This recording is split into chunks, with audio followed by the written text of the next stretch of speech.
বিষখালীর ভাঙন লিখেছেন আরিফ হোসেন মিন্টু। তুলে দুহাত করি মোনাজাত, হে দয়াময় প্রভু তোমার তরে।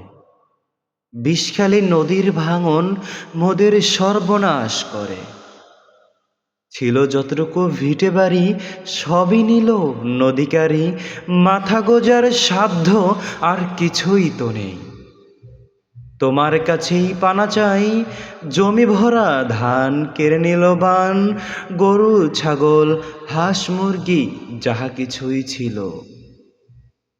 বিষখালী তোর তীরে অতি কষ্ট করে বেঁধেছিলাম বসত ঘর, ভাঙনের খেলায় করে দিলি পর। সর্বহারা করে মোদেরে ভাসিয়ে তোর বুক, কলতানির সুরে সুরে পেয়ে যাও কি সুখ। থাক তুই সুখে থাক, আমরা থাকি দুঃখে। কত আনন্দ করতে পারো দেখব অশ্রু ভরা দু চোখে।